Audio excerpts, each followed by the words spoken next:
आदाब one TV में आपका इस्तकबाल है। मैं नाज़ली से देखेंगे दुनिया भर की तमाम बड़ी खबरें, लेकिन सबसे पहले headlines.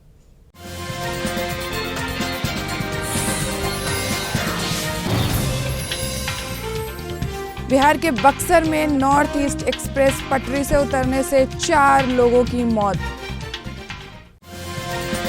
Central minister Amit Shah और तेलुगु देशम के जनरल सेक्रेटरी नारा लोकेश के दरमियान मुलाकात से तेलंगाना में दोनों जमातों के दरमियान मुमकिन इत्तेहाद पर कयास शुरू।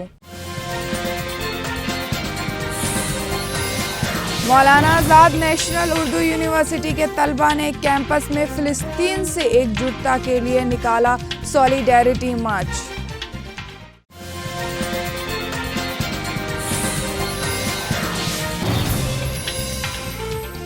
उद्योग नगर के पीरागरी इलाके में आज सुबह एक फैक्ट्री में लगी आग।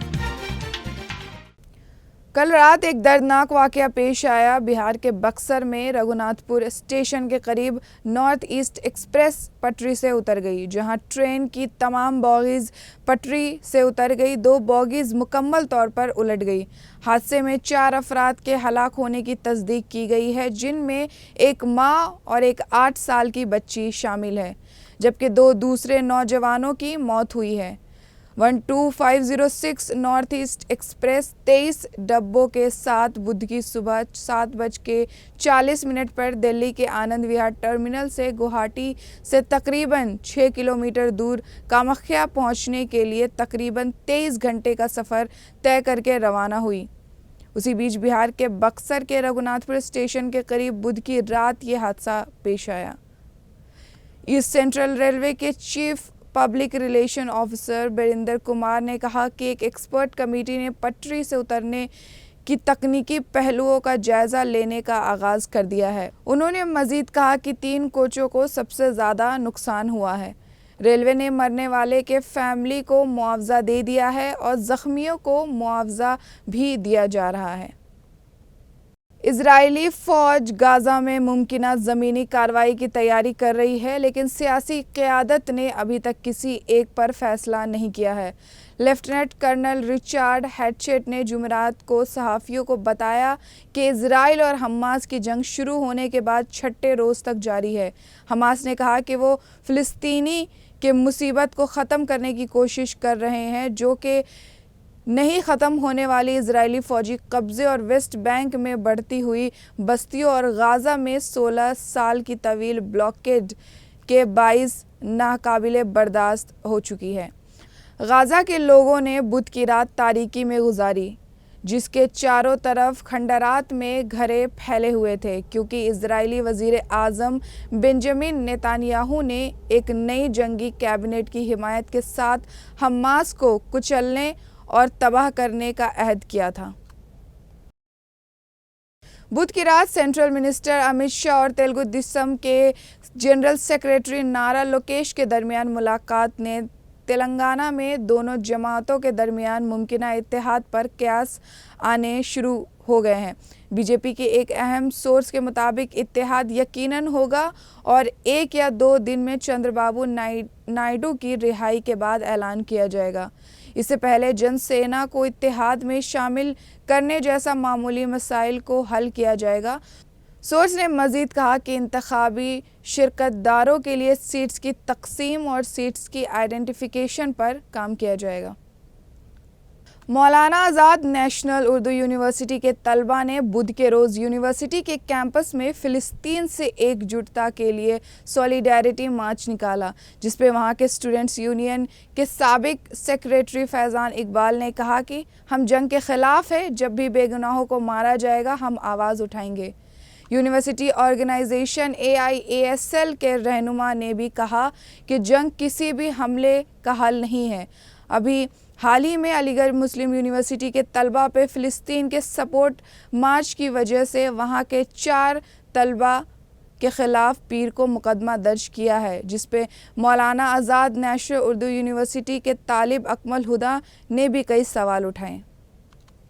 देखिए, ये सिर्फ फ़िलिस्तीन के समर्थन में नहीं, पूरे आलम में इसमें दुनिया में जहाँ कहीं भी बेगुनाहों का खून बहाया जा रहा है, ये उस चीज़ के समर्थन के लिए है। एक शांतिपूर्वक जो है प्रोटेस्ट है, यूँ कह लें कि कैंडल मार्च है।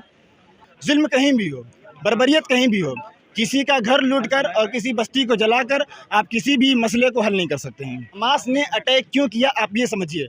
अगर आप ये समझ जाएंगे तो आप खुद समझेंगे कि क्या हमास का अटैक दुरुस्त है या गलत है। और ये कैंडल मार्च है, अमन के लिए है, शांति के लिए है। और ये मार्च बिल्कुल प्रोटेस्ट मार्च नहीं है जी, प्रोटेस्ट नहीं है, धरना नहीं है, एहतजाज नहीं है। हम संवेदना व्यक्त कर रहे हैं उन लोगों के लिए जिन लोगों की जानें गई हैं इस जंग में। दोनों देश के, इजराइल और फिलिस्तीन दोनों। इंसान को हम ना किसी जोग्राफिकल पार्ट में बांट सकते हैं, ना किसी रिलीजन पे हम उनके साथ बर्बरियत कर सकते हैं। उनकी हम वार के खिलाफ है। अगर बेगुनाह मारे जाएंगे तो हम उनके खिलाफ हैं, चाहे वो इजराइल के हो चाहे फिलिस्तीन के हो। लेकिन यहाँ पर एक नज़रिए को सिर्फ दिखाया जा रहा है कि यहाँ सिर्फ इजराइल के लोग मारे जा रहे हैं। फिलिस्तीन जो धीरे धीरे एक तरह से अगर कहिएगा तो लुप्त होती जा रही है कंट्रीज वर्ल्ड मैप से, तो हम उसके खिलाफ हैं।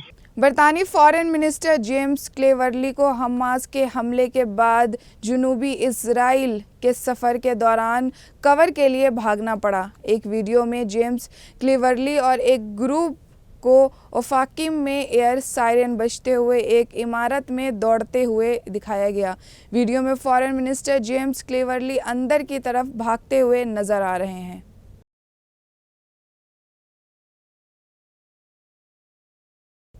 उद्योग नगर के पीरागरी इलाके में आज सुबह एक फैक्ट्री में आग लग गई। दिल्ली में पीरागरी मेट्रो स्टेशन के करीब वाक़े एक फैक्ट्री में जुमेरात की सुबह ज़बरदस्त आग लग गई। आग पर काबू पाने के लिए दिल्ली फायर डिपार्टमेंट के 2 दर्जन से ज़्यादा फायर टेंडर्स सीन पर रवाना किए गए। फायर ब्रिगेड को सुबह 4 बजे के करीब इतलात मिली थी। पीरागरी मेट्रो स्टेशन के करीब वाक़े ये फैक्ट्री जूतों से मुतालिक काम में मशरूफ़ है।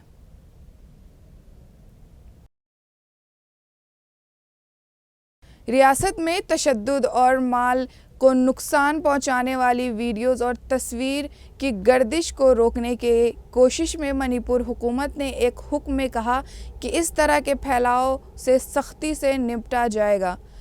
कानून के मुताबिक मुकदमा जारी किया जाएगा। ये हुक्म जो बुध की रात जारी किया गया इस वक्त भी आया जब सोशल मीडिया प्लेटफॉर्म पर वसी पैमाने पर तशद्दुद की वीडियोस और तस्वीर वायरल हुई थी। ऐसी एक वीडियो में दिखाया गया कि मैती के 2 नौजवान को खाली जगह पर गोली मार दी जाती है और फिर कुकी ज़बान बोलने वाले लोगों के एक ग्रुप की तरफ से एक गड्ढे में दफन किया जाता है। इनकम टैक्स के ऑफिसर्स ने बुध के रोज़ टॉलीवुड प्रोड्यूसर अभिषेक अग्रवाल के दफ्तर पर छापा मारा, जिन्होंने कश्मीर फाइल समेत कई फिल्में प्रोड्यूस की थी। IT officers income tax return दाखिल करने और टैक्स चोरी के सिलसिले में खिलाफ वर्जियाँ पाई हैं। Abhishek Agarwal Tiger Nageswara Rao film produce कर रहे हैं, जिसमें रवि तेजा अदाकारी कर रहे हैं और ये फिल्म 1 हफ्ते में रिलीज़ होगी। आईटी ऑफिसर्स की एक टीम ने फिल्म प्रोड्यूसर के दफ्तर पर भी छापा मारा। बताया गया है कि आईटी ऑफिसर्स ने अभिषेक अग्रवाल की गुज़िश्ता चंद बरसों की आमदनी के ज़रिए की तफसीलात हासिल की हैं और ITR दाखिल किया है। आज के लिए बस इतना ही। अब मिलेंगे नए खबर के साथ, तब तक के लिए खुदा हाफिज़।